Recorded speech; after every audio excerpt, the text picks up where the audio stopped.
개선문 에리 마리아 레마르크 1946년 1.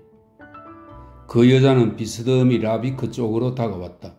빠른 걸음이었지만 이상하게도 휘청거렸다. 라비크는 여자가 바로 곁에 와서야 알아차렸다. 창백한 얼굴에 광대뼈가 높이 솟았고 양미간이 넓었다.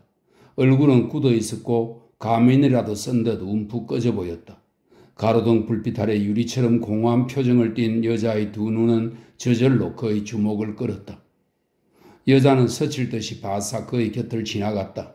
그는 손을 뻗어 여자의 팔을 잡았고 그 순간 여자는 비틀거렸다. 그가 붙잡지 않았더라면 여자는 쓰러지고 말았을 것이다. 그는 여자의 팔을 꽉 붙들었다. 어디로 가는 거죠?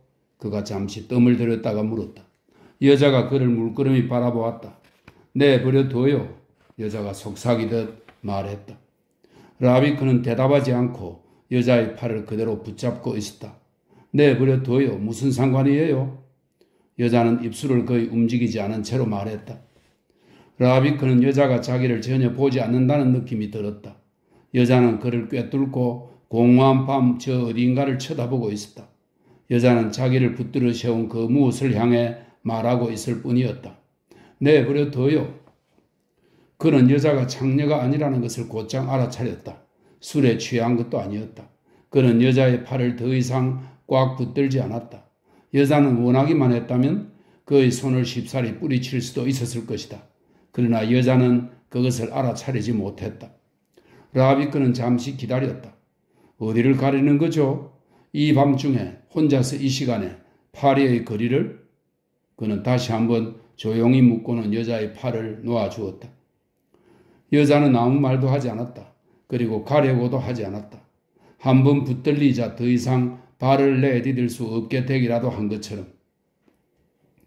라비크는 다리 난간에 몸을 기댔다. 손바닥 아래로 축축하고 우둘투둘한 돌의 감촉이 느껴졌다. 아마 저기로. 그는 머리를 뒤로 젖히며 아래쪽을 가리켰다. 그곳에서는 세행강이 잿빛으로 빛나며 쉼없이 폴드랄마 다리의 그늘 쪽으로 밀려가고 있었다. 여자는 대답하지 않았다. 너무 일러요. 라비크가 말했다. 너무 일러요. 11월의 물속은 정말 차갑지요? 그는 담뱃갑을 꺼냈고 성냥을 찾으려고 호주머니를 뒤졌다. 얇은 담뱃갑 속에는 두 개비만 대기하고 있었다. 그는 조심스럽게 몸을 구부려 강 쪽에서 불어오는 가벼운 바람에 불이 꺼지지 않도록 두 손으로 가렸다. 제게도 하나 주시겠어요? 여인이 억양 없는 목소리로 말했다. 라비크는 몸을 일으키며 그녀에게 담배갑을 보여주었다. 알제리산이요. 외인 부대가 피우는 흙담배라 당신한테는 아마 독할 거요. 다른 건 없어요. 여자는 머리를 가로저으며 담배 하나를 뽑았다. 라비크는 타오르는 성냥불을 내밀었다. 여자는 서둘러서 담배를 쭉 빨았다. 라비크는 성냥개비를 난간 너머로 던졌다. 성냥불은 작은 별똥처럼 어둠 속을 뚫고 날아가 수면에 닿으면서 꺼졌다. 택시 한 대가 다리 위로 천천히 굴러왔다. 운전사가 차를 세웠다. 이쪽을 바라보았다. 잠시 기다렸다. 그러고는 다시 속력을 내어 축축하고 검게 빛나는 조르주 5세 거리를 거슬러 올라갔다. 라비크는 갑자기 피로를 느꼈다. 온종일 심하게 일을 했고 잠을 잘 수 없었다. 그래서 술이라도 마시려고 다시 한번 나온 참이었다. 그런데 이제 늦은 밤 습기 찬 냉기를 쐬자 머리 위에 자루라도 얹어놓은 듯 갑자기 피로가 몰려왔다.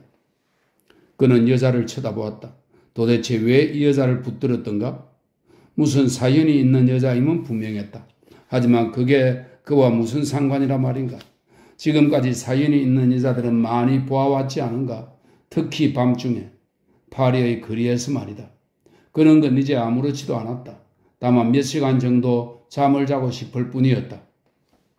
집으로 가시지요? 하고 그가 말했다. 이런 시각에 거리에서 무슨 볼 일이 있겠어요? 잘해야 성가신 일만 생길 텐데. 그는 외투깃을 세우며 발길을 돌렸다. 여자는 그의 말이 이해되지 않는다는 듯 라비크를 쳐다보았다. 그러고는 집으로요? 하고 물었다. 라비크는 어깨를 으쓱했다. 당신 집이든 호텔이든 마음대로 가세요. 어디로든. 이대로 경찰한테 붙들리고 싶은 건 아닐 테죠? 호텔로요? 어머나, 여자가 말했다. 라비크는 멈추어 섰다. 이 여자도 어디로 갈지 모르는 사람들 중 하나구나 하고 그는 생각했다. 그런 사실점은 벌써 알았어야 했다. 언제나 같은 꼴이 아니던가. 이 여자들은 밤이 되면 어디로 가야 할지 모른다. 하지만 다음날 아침이면 다른 사람들이 깨어나기도 전에 사라져버린다. 아침이 오면 갈 곳을 알게 되는 것이다. 밤과 더불어 왔다가 밤과 더불어 사라져버리는 흔하고 값싼 어둠의 절망인 것이다. 그는 담배를 내던졌다.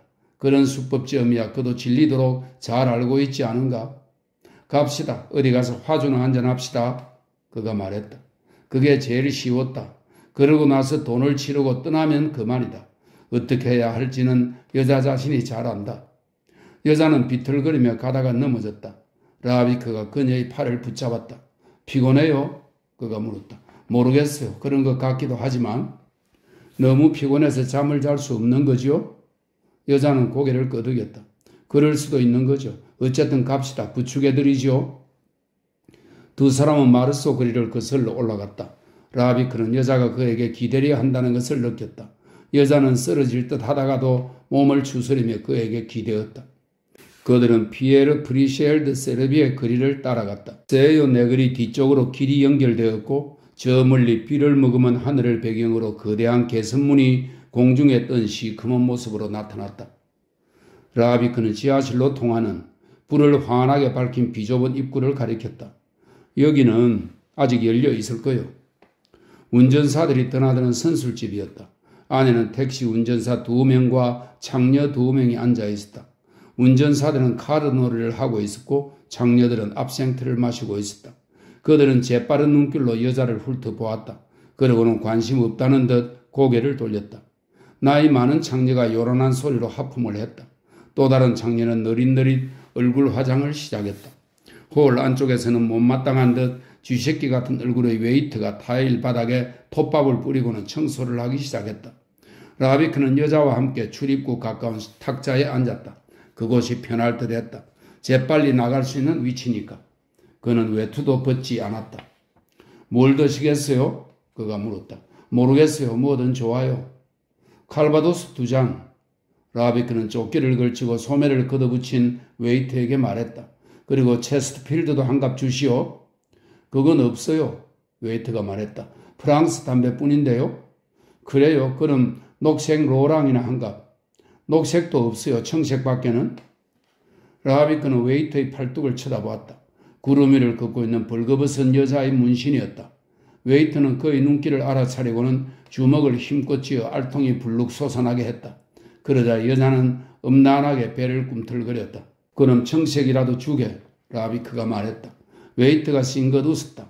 아마 초록이 한 갑쯤 남아있을 거예요. 녀석은 발을 질질 끌며 물러났다. 라비크는 그의 뒷모습을 바라보았다. 붉은 슬리프에다가 그가 말했다. 배꼽춤을 추는 여자라. 녀석은 터키 해군에 근무했던 거야? 여자는 두 손을 탁자 위에 올려다 놓았다. 다시는 두 손을 들어 올리고 싶지 않은 듯 했다. 두 손은 깔끔하기는 했으나 무덤덤한 편이었다. 공을 들여 손질한 표시가 나지 않았다. 라비크는 그녀의 오른손 가운데 손가락 손톱이 부러져 있는 것을 보았다. 손톱이 부러졌는데도 줄질을 하지 않은 모양이었다. 매니큐어도 여기저기 벗어져 있었다. 웨이터가 잔과 담배 한 갑을 가지고 왔다. 녹색 로랑입니다. 아직 한 갑 있던데요? 그럴 거라 생각했지.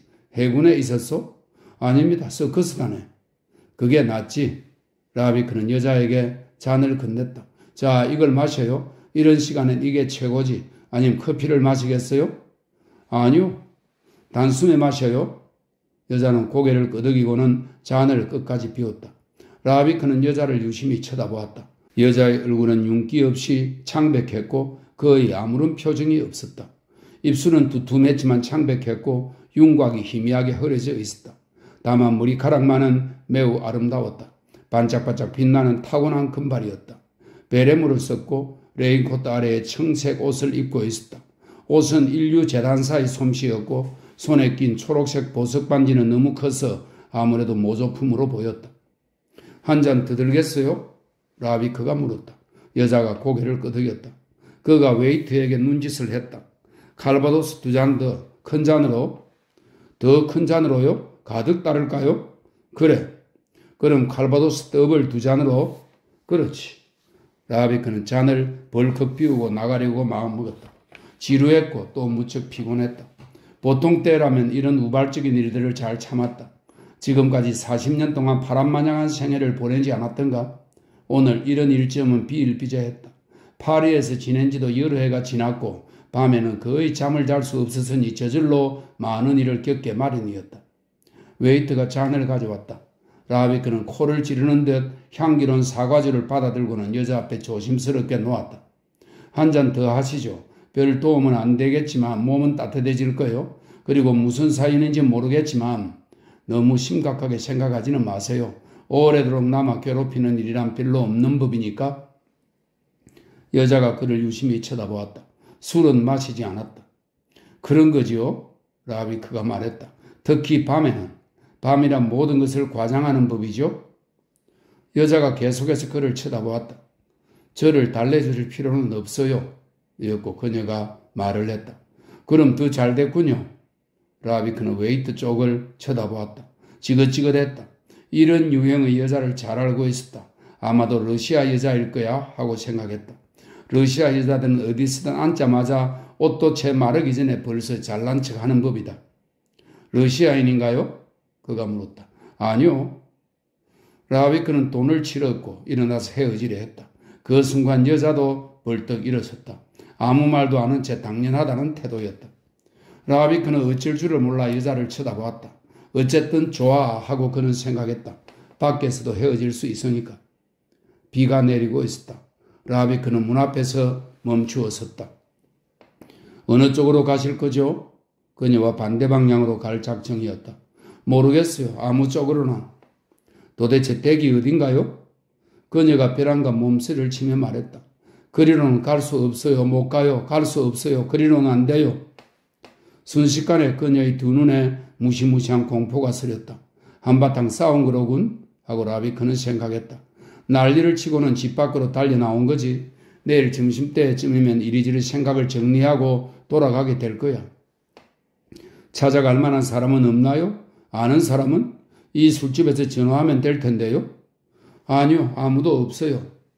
하지만 어디든 가야지요. 방값이 없나요? 아니요. 있어요.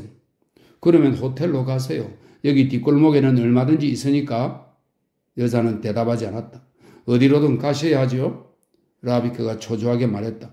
비도 오는데 길거리에 무작정 서 있을 수는 없지 않소. 여자가 레인코트를 여몄다. 맞아요. 여자는 마침내 결심을 한 듯 말했다. 정말 옳은 말씀이에요. 고마워요. 이제 제 걱정은 말아요. 어디로든 갈 테니까요. 고마워요. 그녀는 한 손으로 코트 깃을 여몄다. 여러 가지로 고마웠어요. 그녀는 비참하게 거지없는 눈길로 라비크를 아래에서 위로 올려다 보았다. 웬만하면 미소를 지어보려 했으나 잘 되지 않았다.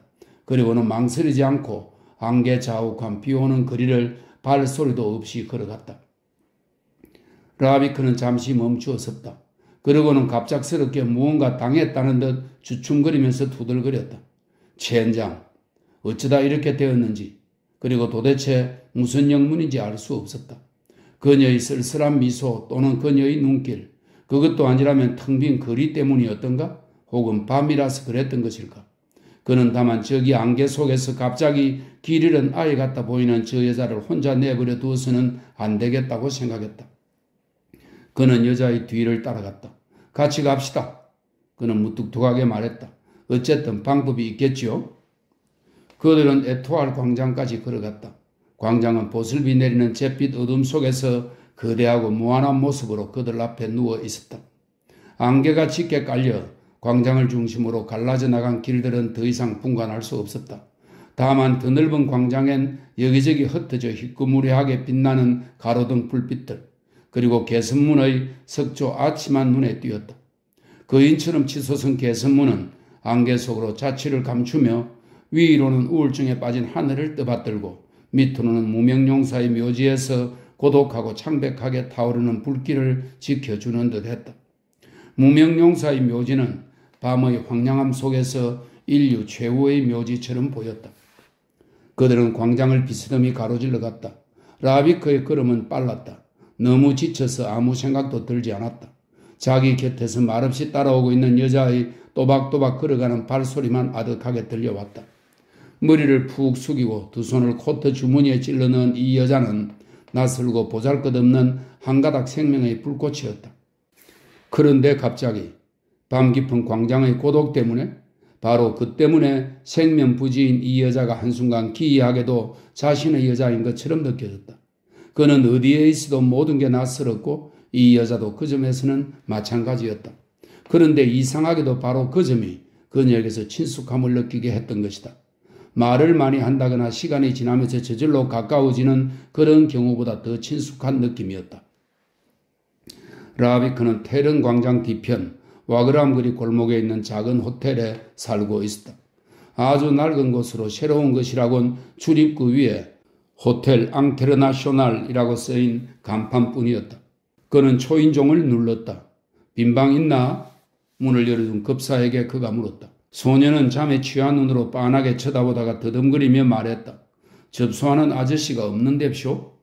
그건 알아. 빈 방이 있느냐고 물은 거야? 급사는 어쩔 줄 몰라 하며 어깨를 으쓱했다. 여자를 데리고 온 건 알겠는데 방이 왜 또 필요한지는 이해할 수 없었다. 그의 경험에 따르자면 방을 또 하나 빌리기 위해 여자를 데리고 오는 경우는 없었다. 마님은 자고 있는데쇼? 함부로 깨웠다간 쫓겨나요. 녀석은 그렇게 말하고는 한쪽 발로 다른 발을 걸쩍거렸다. 좋아, 그럼 우리가 찾아볼게. 라비크는 소년에게 팁을 주고 자기 방 열쇠를 받아들고 여자보다 앞장서서 계단을 올라갔다. 그는 자기 방 문을 열기 전에 옆방 문을 살펴보았다. 문 앞엔 구두가 놓여 있지 않았다. 2번 노크를 했다. 아무 반응도 없었다. 그는 조심스럽게 손잡이를 돌려보았다. 문은 잠겨 있었다. 어젠 이 방이 비어 있었는데? 그는 중얼거렸다. 다른 쪽으로 가서 시험해 봅시다. 주인 여자가 문을 잠가둔 모양이네. 빈대라도 도망칠까봐 걱정이 되어 말이지. 그는 자기 방 문을 열었다. 잠시 앉아 있어요 하며 그는 말틀을 넣은 붉은색 소파를 가리켰다. 금방 돌아올게요. 그는 창문을 열고 좁다란 강철 발코니로 나갔고 옆방 발코니와 연결된 격자 철책을 넘어가서 문을 열려 했다. 그 문 역시 잠겨 있었다. 그는 포기하고 돌아왔다. 아무래도 안 되겠어. 여기선 방을 잡을 수 없어요. 여자는 소파 한 모퉁이에 앉았다. 여기 잠시 앉아도 될까요? 라비크는 여자를 유심히 쳐다보았다. 여자의 얼굴은 피곤에 찌들어 움푹 패어 있었다. 일어설 수조차 없을 것 같았다. 여기 있어도 괜찮아요. 그가 말했다. 잠시만요. 아니, 여기서 자도 돼요. 그게 제일 간단하겠네요. 여자는 그의 말을 듣는 것 같지 않았다. 그녀는 천천히 그의 자동으로 머리를 흔들었다. 저를 거리에 내버려 두셔야 했어요. 이젠 정말이지 꼼짝도 못하겠어요? 나도 그렇게 생각해요. 여기서 그냥 주무시죠? 그렇게 하는 게 제일 나을 것 같네요. 그리고 내일 다시 보기로 합시다. 여자가 그를 바라보았다. 방해가 되고 싶진 않았는데. 천만에요. 라비크가 말했다. 방해될 건 조금도 없어요. 갈 데가 없어 여기에 묵는 사람이 당신이 처음은 아니니까요. 여긴 피난민들이 사는 호텔이죠. 이런 일은 거의 날마다 있어요. 당신이 침대에서 자도록 하세요. 난 소파에서 잘 테니 습관이 돼서 괜찮아요. 아니에요. 전 여기 앉아 있을래요. 여기 앉아 있기만 해도 충분해요. 그럼 편할 대로 해요. 라비크는 외투를 벗어 걸었다. 침대에서 담요 한 장과 쿠션을 꺼냈다. 의자 하나를 소파 옆으로 밀어 놓았다. 그리고는 욕실에서 가운 하나를 가져와 의자에 걸쳐 놓았다. 이걸 드리지요? 하고 그가 말했다. 원한다면 잠옷도 있어요. 저기 서랍 속에 몇 벌 있지요? 나머지는 당신이 알아서 하세요. 욕실도 지금 쓰도록 하고 난 할 일이 좀 있어서. 여자가 머리를 가로저었다. 라비크는 여자 앞으로 가서 섰다. 그래도 외투는 벗어야지요? 그가 말했다. 완전히 젖었어요. 그리고 모자도 이리로 주세요. 여자는 외투와 모자를 그에게 넘겨주었다. 그는 쿠션을 소파 한 구석에 놓았다.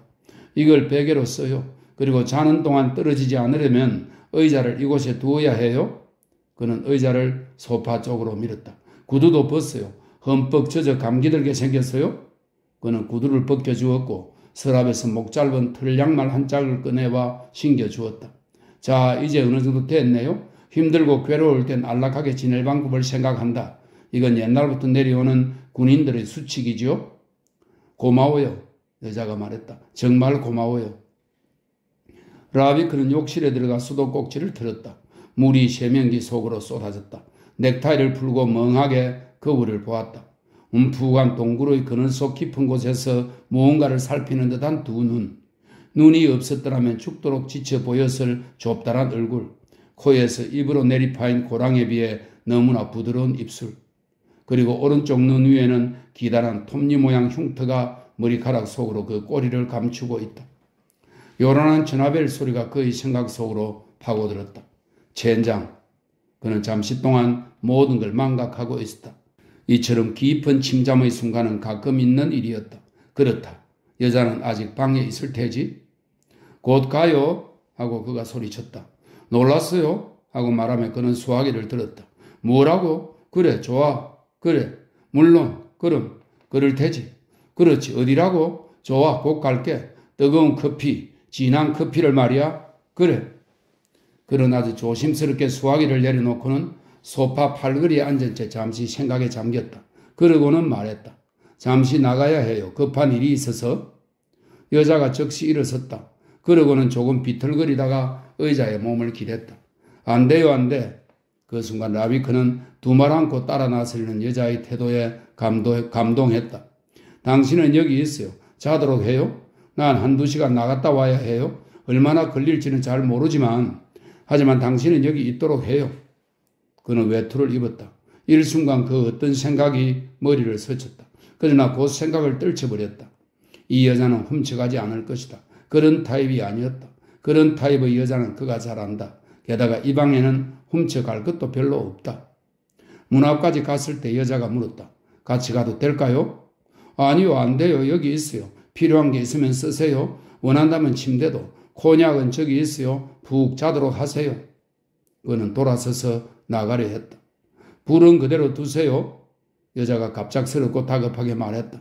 라비크는 잡았던 손잡이를 놓았다. 겁이 나요? 하고 그가 물었다. 여자가 고개를 끄덕였다. 그는 열쇠를 가리켰다. 내가 나간 뒤 문을 잠그세요. 열쇠는 빼두고 아래층에 열쇠가 또 하나 있으니까 난 그걸로 들어올 수 있어요? 여자가 머리를 가로저었다. 그 말이 아니고요. 제발 불은 끄지 말아요. 아, 그렇군요. 라비크는 그녀를 조심스럽게 살폈다. 안 그래도 불을 끌 생각은 없었어요. 불은 그대로 두세요. 어떤 기분인지 알겠어요? 나도 종종 그럴 때가 있었으니까. 아카시아 거리 모퉁이에서 택시가 다가왔다. 로리스톤 거리 14번지로 갑시다. 빨리. 운전사는 차를 누르려 카르노 거리로 접어들었다. 차가 그랑다름의 거리를 가로지르려고 할 때 오른편에서 2인승 소형차가 질주해왔다.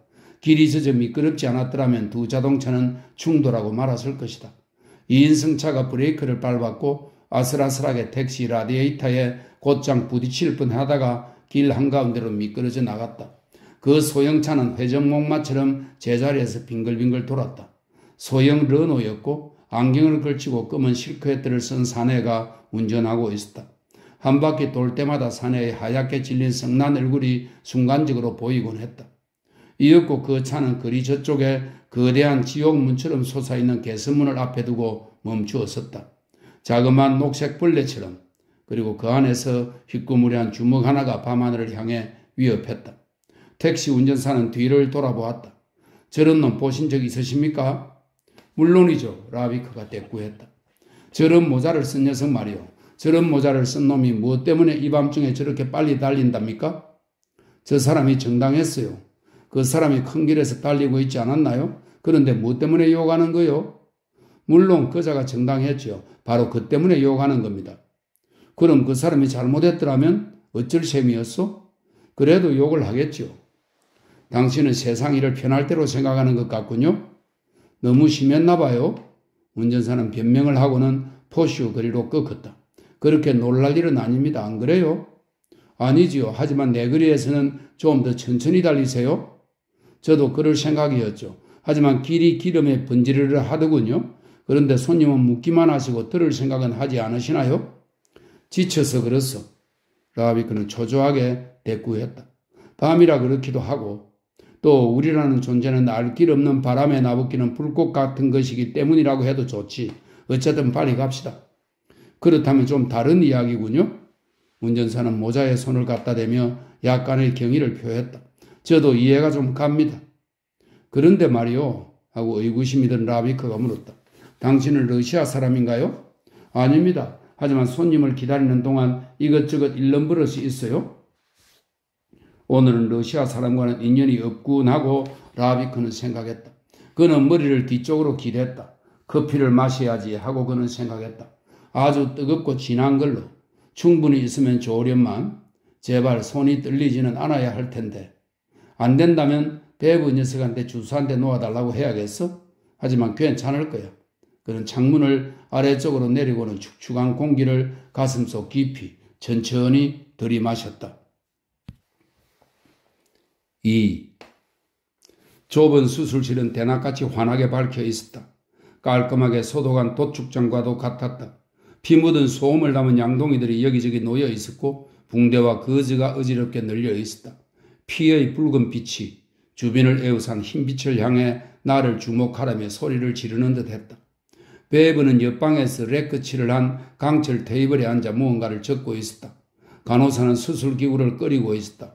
물은 펄펄 끓었고 전등은 찍찍거리는 소리를 내고 있는 듯했다. 오로지 수술대 위 몸뚱이만이 완전히 홀로 누워 있었다. 그 모든 것이 그와는 아무 상관도 없었다. 라비크는 액체 비누를 손에 부어 씻기 시작했다. 껍질이라도 벗길 태세로 성나고 무뚝뚝한 동작이었다. 젠장. 그는 혼자서 중얼거렸다. 피를 젠장. 간호사는 별꼴이라는 듯이 그를 쳐다보았다. 베브가 헐깃 쳐다보고는 가만히 있어 외쟁이. 외과에서 드는 욕을 입에 달고 살아. 특히 일이 잘못되었을 때 말이야. 익숙해져야 해. 간호사는 한 줌 가득 수술기구를 끓는 물에 집어던졌다. 페리의 교수님은 절대로 욕하지 않으셨어요. 그녀는 모욕이라도 당한 듯 말했다. 그래도 많은 사람들을 잘도 살려내시던데요. 페리의 교수님은 뇌수술 전문가야. 극히 섬세한 정밀 기계 공학가시지. 외진이 우리는 뼈를 이리저리 갈라야 하거든. 아주 딴판인 일이야. 페브는 찰싹 소리를 내며 장부를 덮고는 일어섰다. 자넨 최선을 다했어 라비크. 하지만 돌팔이 의사가 망쳐놓은 걸 되돌릴 수는 없는 법이야. 천만에 늘 그런 건 아니야. 라비크는 손을 문질러 말리고는 담배에 불을 붙였다. 간호사는 못마땅한 듯 잠자코 창문을 열었다. 브라보 외진이. 라비크가 그녀를 치켜 세웠다. 언제나 규칙대로군. 제겐 삶의 기준이 되는 의무들이 있어요. 바람에 이리저리 흩날리고 싶진 않아요. 좋아 외진이. 안심이 돼. 어떤 사람들은 의무감이라고는 없고 그런 걸 가지고 싶어 하지도 않아요. 바로 자네를 두고 하는 말이네 라비크. 베브는 큰 소리로 웃었다. 우린 자리를 뜨는 게 좋겠어. 외전이는 앞침이면 아주 공격적이 되거든. 어쨌든 여기선 더 할 일도 없어. 라비크는 주위를 둘러보았다. 그리고 의무감에 넘치는 간호사를 쳐다보았다. 간호사는 두려움 없이 그 눈길을 받아 넘겼다. 니켈 태안경이 그녀의 앙상한 얼굴에 그 어떤 범접할 수 없는 느낌을 더해 주었다. 그녀도 그와 같은 인간이었다. 하지만 그에겐 그녀가 한 그루 나무보다 더 낯설었다. 실례했어요? 하고 그가 말했다. 당신 말이 옳아. 흰 수술대 위에는 두서너 시간 전만 해도 희망하고 숨쉬고 고통받고 경련하던 몸뚱이가 누워 있었다. 하지만 이젠 아무 감각도 없는 시체에 불과했다. 그리고 지금까지 단 한 번의 실수도 없었음을 자랑하는 외전이라고 불리는 간호사. 자동 인형이 그것에 천을 덮어씌우곤 수레에 싣고 가버렸다. 이런 자들은 영원히 살아남는 인간들이야? 하고 라비크는 생각했다. 빛은 이런 자들을, 이런 나무 토막 같은 인간들을 사랑하지 않아. 그래서 빛은 이런 자들을 깜빡 잊어버리고 오래 살도록 내버려 두는 거야. 그럼 또 봐 외전이? 하고 페브가 말했다. 오늘은 푹 자도록 해요. 안녕히 가세요 베브 박사님. 고마워요 박사님. 잘 있어요. 라비크가 말했다. 내가 요구한 걸 용서해요. 안녕히 가세요. 외전이는 냉랭하게 대꾸했다. 페브는 싱긋 웃었다. 판에 박힌 성격이야. 밖은 잿빛 아침이었다. 쓰레기차가 덜커덩거리며 지나갔다. 베브는 외투깃을 치켜 세웠다. 빌어먹을 날씨야. 차 태워줄까 라비크? 아니야. 그냥 걸어가겠네. 이런 날씨에 데려다 줄게. 많이 돌아서 가는 것도 아니야. 라비크는 머리를 가로저었다. 고맙네 베버. 베버는 그를 유심히 바라보았다. 놀라워. 수술을 한다고 그렇게 흥분하다니. 자네는 벌써 15년이나 의사 가운을 입지 않았나? 그런 것쯤은 예사 아닌가? 그럼 그렇고 말고 흥분하고 있는 것도 아닐세. 베버는 라비카 앞에 떡 부러진 어깨와 살찐 모습으로 서 있었다. 그의 큼직하고 둥그런 얼굴은 노르망디산 사과처럼 빛을 발했다. 짧게 깎은 검은 콧수염은 비에 젖어 반짝거렸다. 길 가장자리에 세워놓은 피크차도 마찬가지로 반짝거렸다. 그 차를 타고 베버는 안락하게 집으로 돌아갈 것이다. 교외에 있는 장밋빛 인형의 집으로. 말쑥하고 윤기 흐르는 아내, 말쑥하고 윤기 흐르는 두 아이, 말끔하고 윤기 흐르는 삶이 있는 곳으로. 절개를 위해 메스를 갖다 대고 부드럽게 누르자마자 가늘고 붉은 핏자국이 생겨날 때의 숨막히는 긴장감을 어찌 그에게 설명할 수 있으랴.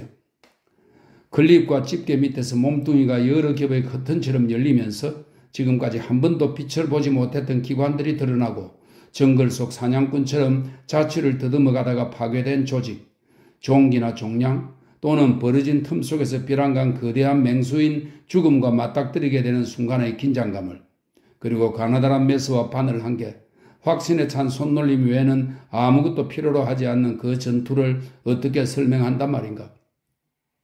고도의 집중이라는 그러한 눈부신 백색의 순간을 뚫고 갑자기 어두운 그림자가 빛 속에 어리게 되는 것은 무슨 의미이든가.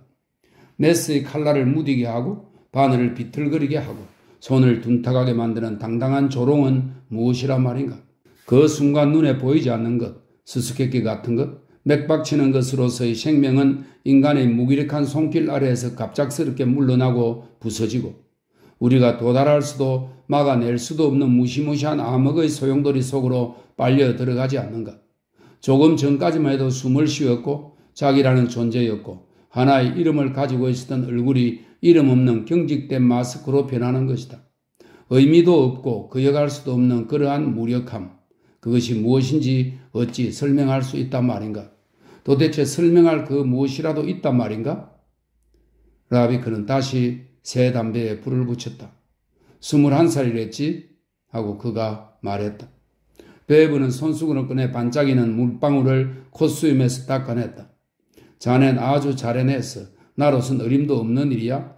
돌팔이가 망쳐놓은 환자를 살려낼 수 없었다고 해서 자네 책임은 아니야. 그렇게 생각하지 않는다고 해서 우리에게 무슨 도리가 있겠나?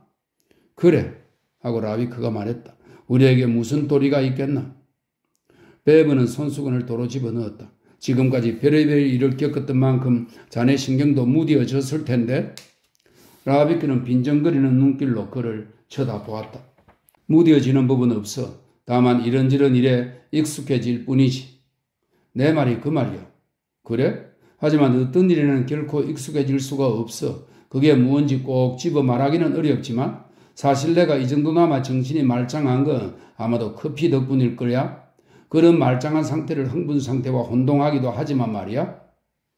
커피 맛은 좋았지? 어때? 아주 좋았어. 내가 커피를 제법 끓이지. 자네가 커피를 찾을 것 같아서 내가 끓여 놓았던 거야. 외제인이가 늘 끓여내는 시커먼 국물과는 다르지 안 그래? 비교도 안 되지. 커피 끓이는 데는 자네가 대가야. 베브는 차에 올랐다. 시동을 걸면서 창밖으로 고개를 내밀었다. 내가 잠시 데려다주면 안 될까? 엄청 피곤할 텐데. 꼭 물개 같아 라고 라비크는 멍한 채로 생각했다. 그는 건강한 물개 같았다. 하지만 그게 어쨌단 말인가? 어째서 이런 생각이 갑자기 떠오르는 걸까? 어쩌자고 늘 이렇게 두 가지 생각이 동시에 드는 걸까? 난 피곤하지 않아 하고 그가 말했다. 커피 덕분에 정신이 말짱해. 잠이나 푹 자게 베버. 베버는 웃었다. 검은 콧수염 아래에서 그의 이들이 번쩍거렸다. 이제 잘 수는 없을 거야. 정원 일이나 하겠어. 튤립과 수수나를 심을 거야. 튤립과 수수나라 하고 라비크는 생각했다. 깨끗한 자갈길이 뚫린 반듯한 화단, 튤립과 수수나, 그 꽃들은 분홍색과 황금색으로 일렁이는 봄의 폭풍이 아니던가. 그럼 다시 보셔 베버 하고 그는 말했다. 다른 뒷일은 자네에게 부탁하겠네. 물론이지. 저녁에 전화 걸겠네. 하지만 사례금이 너무 적어 미안하네. 사례금이라고 하기도 민망하지만 그 여자엔 가난하고 친척도 없다고 하더군. 앞으로 보면 알겠지만 라비크는 거절의 몸짓을 해 보였다. 그애는 외제니에게 100프랑을 내놓았어. 전 재산이었던 모양이야. 자네 몫은 25프랑이야. 됐어. 라비크는 조바심을 내며 말했다. 그럼 잘 가게 베버. 다시 보세. 내일 아침 8시에. 라비크는 로리스톤 거리를 천천히 걸어갔다. 여름이라면 숲속 벤치에 앉아 아침 햇빛을 쬐며 아무 생각 없이 물속을 들여다보거나 푸른 숲을 바라보느라면 긴장이 풀렸을 것이다. 그러고는 호텔로 차를 타고 가 잠이나 푹 자면 되었을 것이다. 그는 부하세르 거리 모퉁이에 있는 선술집으로 들어섰다. 서너 명의 노동자와 트럭 운전사가 바의 길에 서 있었다. 그들은 뜨거운 블랙커피에다 브리오슈를 적셔 먹고 있었다. 이 브리오슈는 버터와 달걀로 만든 빵의 일종입니다. 라비크는 잠시 그들을 바라보았다. 저것이야말로 확실하고 단순한 삶이다. 두 손으로 꼭 붙들어 챙길 수 있는 삶이다. 저녁이 되면 지친 채로 먹고 여자와 더불어 꿈도 없는 깊은 잠에 드는 삶인 것이다. 키르시 한 잔, 이 키르시는 붓지로 만든 브랜디입니다. 키르시 한 잔 하고 그가 주문을 했다. 죽어가던 그 애는 오른쪽 발목에 가느다란 싸구려 금발찌를 차고 있었어. 젊고 감상적이며 치밀하고는 모르는 나이의 애들이 하는 풋풋한 짓이 아니던가. 사슬에 붙어있는 조그만 꼬리표엔 영원한 샤를이라고 새겨져 있었고 고리가 벗기지 않도록 아예 양 끝을 녹여 고정해버렸다. 그 고리엔 이런 사인이 깃들어 있지 않았던가. 생강가 숲속 일요일, 철 모르는 청춘의 사랑의 불장난, 누이 근처 작은 보석상, 다락방에서의 9월 밤들, 그러다 갑자기 시작되는 남자의 외박, 기다림과 근심 걱정의 시간들, 다시는 소식을 들을 수 없는 영원한 샤를, 그리하여 친구가 알려준 주소대로 산파를 찾아갔던 것이다. 방수포를 씌운 탁자, 찢기는 듯한 고통과 피, 늙은 여자의 당황스러운 얼굴, 공경에서 벗어나려고 누군가를 황급하게 택시 속으로 밀어넣는 사람의 팔, 풀이 죽어 지내는 고통의 나날, 그러다가 결국 병원으로 운반된다. 뜨거운 땀에 젖어 축축한 소나기로 움켜쥔 마지막 남은 꾸깃꾸깃한 100프랑 지폐. 하지만 이미 늦었다. 라디오가 지지직거리기 시작했다. 콧소리로 멍청한 가사를 흥얼거리는 탱고 곡이 흘러나왔다. 라비크는 조금 전에 했던 수술을 머릿속으로 다시 한번 더듬었다. 손놀림 하나하나를 반추했다. 몇 시간만 더 일찍 손을 썼더라면 살릴 수도 있었을 것이다. 베이브한테서 전화가 왔는데 내가 호텔에 없었다. 내가 알마 다리 근처에서 서성거리고 있었기 때문에 여자애가 죽을 수밖에 없었던 것이다. 베이브는 그런 수술을 혼자서 해내지 못한다. 우연히 만들어낸 멍청한 짓이다. 황금 발찌를 두른 발이 맥이 빠져 안쪽으로 비틀어져 있었지. 내 보트를 타세요. 휘영청 다리 밝아요. 하고 기어 들어가는 듯한 가성의 노랫소리가 들려왔다. 라비크는 계산을 하고 나왔다. 밖에서 택시를 잡았다. 오시리스로 갑시다. 오시리스는 엄청나게 큰 이집트 스타일 바가 있는 대규모 홍등가였다. 문을 닫으려는 참인데요. 문지기가 말했다. 아무도 없어요. 하나도 없나? 롤랑드 마다만 있는데요. 알았네. 문지기는 못마땅한 듯이 더신 쉬는 발로 탁탁 소리를 내어 포도를 굴렀다. 택시를 기다리게 하시죠. 나중에 잡으려면 어려울 텐데요. 우리 문을 닫아요. 몇 번씩이나 말하나 택시는 또 잡을 수 있을 거야. 라비크는 담배 한 갑을 문지기의 가슴 호주머니에 찔러주고는 작은 문 안으로 들어갔다. 옷 보관소 앞을 지나 넓은 홀로 들어갔다. 홀 안은 비어 있었다. 소시민적 향연이 흔히 남겨놓는 판에 박힌 풍경이었다. 바닥에 엎질러진 술, 쓰러진 의자 몇 개, 바닥에 내동댕이 쳐진 담배꽁초들, 담배와 달콤한 향수, 그리고 살냄새. 롤랑드 하고 라비크가 불렀다. 그녀는 핑크색 비단 속옷이 한 무더기 쌓인 테이블 앞에 서 있었다. 라비크, 그녀는 놀라는 기색도 없이 대꾸했다. 늦었네요. 원하는 게 뭐죠? 여자, 마실 것? 둘 다? 보드카를 주게, 폴란드 걸로. 롤랑드는 병과 잔을 가져왔다. 혼자 따라 드세요. 난 속옷들을 정리해 적어 놓아야 해요. 세탁소 차가 곧 오거든요. 일일이 적어두지 않으면 놈들이 까치떼처럼 다 훔쳐가요. 운전사들 말이에요. 아시겠어요? 계집애들한테 선물도 주려고. 라비크는 고개를 끄덕였다. 음악 좀 틀어주지. 롤랑드, 소리를 크게. 알았어요. 롤랑드는 스위치를 켰다. 심벌저와 타악기 소리가 높고 텅 빈 홀에서 천둥처럼 울렸다. 너무 시끄러운 건가요, 라비크? 아니, 시끄럽다고? 뭐가 너무 시끄럽단 말인가? 조용하기만 하군. 공기 없는 방 안에서 몸뚱이가 터져버릴 것 같던 그런 정적일 뿐인데. 이제 끝났어요. 롤랑드가 라비크의 테이블로 다가왔다. 몸매는 단단하고 얼굴은 맑고 검은 눈동자는 차분했다. 그녀가 걸친 청교도적인 검은 옷은 그녀가 얼굴 마담이라는 걸 말해주었고 그의 벌거벗은 장녀들과 그녀를 구분해 주었다. 같이 마실까 롤랑드? 좋아요.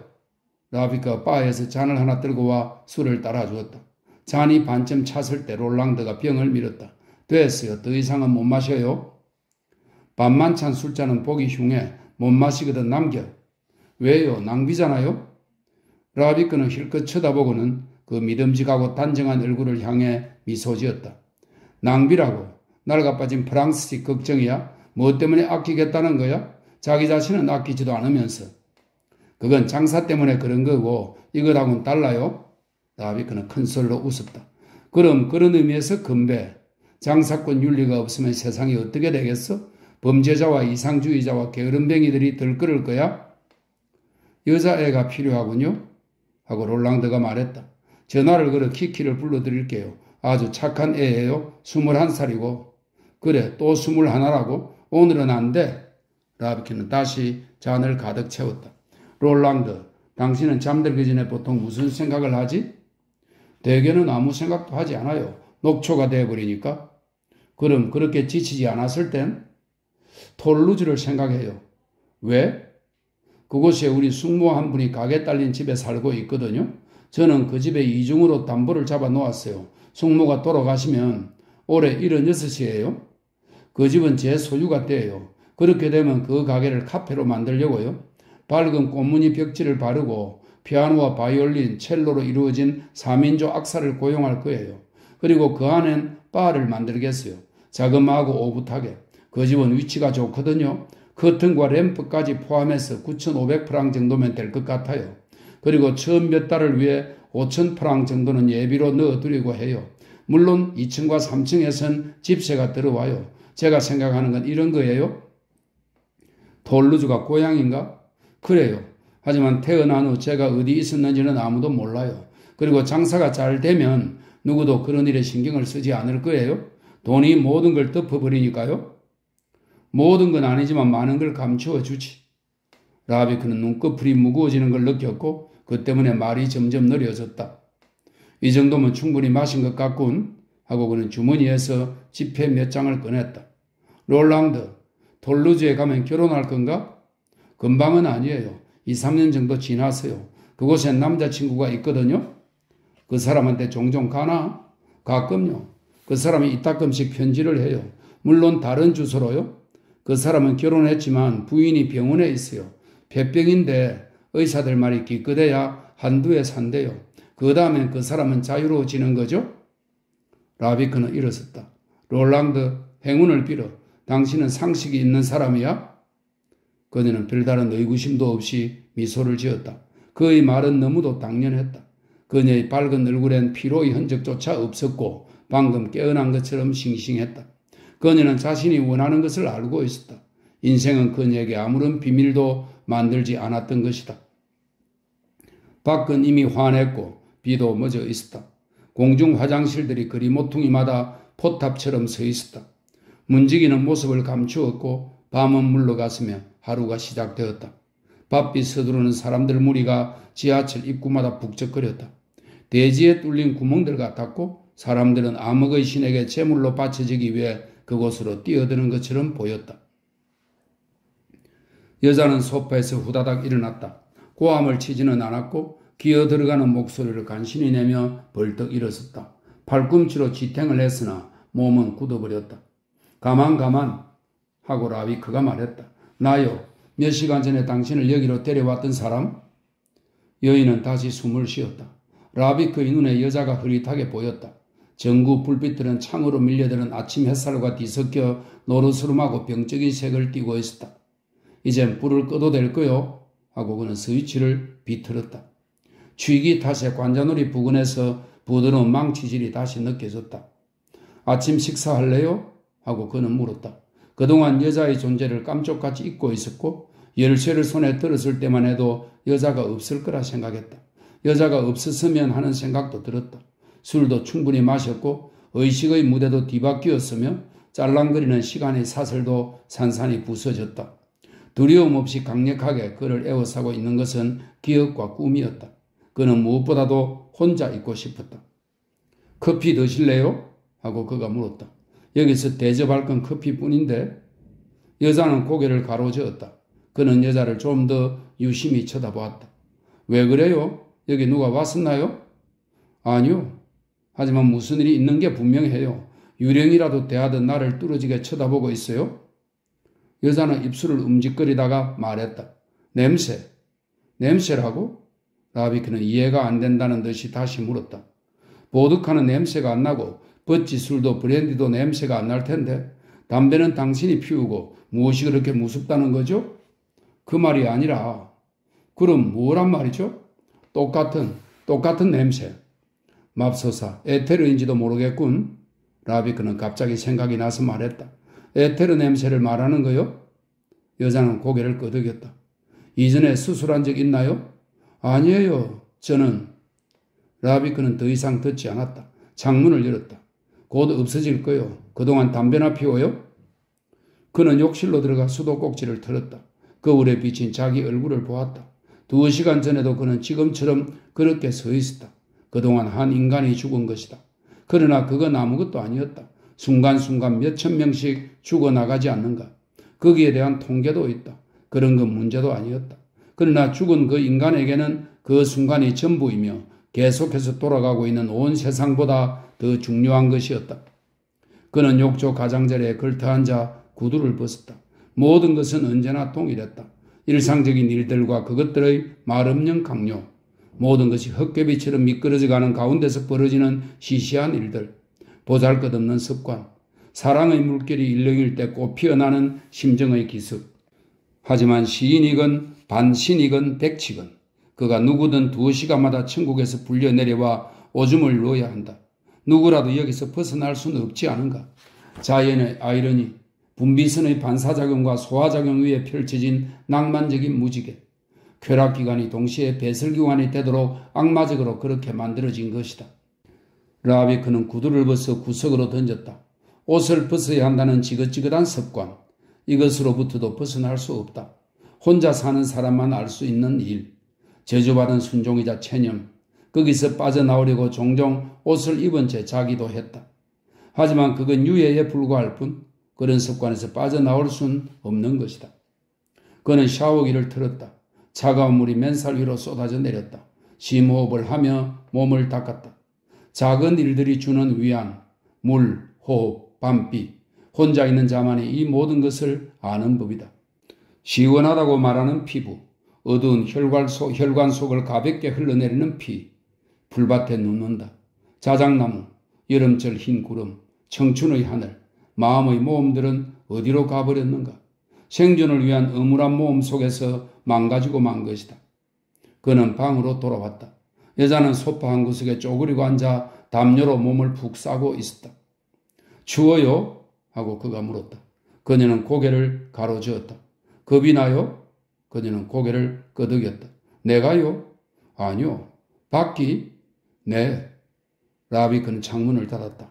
고마워요. 하고 그녀가 말했다. 그는 눈앞에 있는 여자의 목덜미를 보았다. 양쪽 어깨, 숨쉬고 있는 그 무엇, 낯선 생명체 한 조각. 하지만 생명임에는 분명하다. 따뜻한 느낌, 굳어버린 물체가 아니다. 우리는 따뜻한 그 무엇 외에 무엇을 줄 수 있단 말인가? 더 이상 무엇이 있단 말인가? 여자는 몸을 움직였다. 떨고 있었다. 여자는 라비크를 쳐다보았다. 그는 파도가 밀려나가는 것을 느꼈다. 무게도 없는 짙은 냉기가 찾아왔다. 긴장은 끝이 났다. 더 넓은 공간이 그의 앞에 펼쳐졌다. 마치 다른 행성에서 하룻밤을 지내고 방금 돌아온 듯한 느낌이었다. 모든 것이 갑자기 단순해졌다. 아침이다. 여자가 있다. 더 이상 생각할 것은 없었다. 이리 와요. 그가 말했다. 여자는 그를 뚫어지게 쳐다보았다. 오라니까요. 그가 재촉하며 말했다.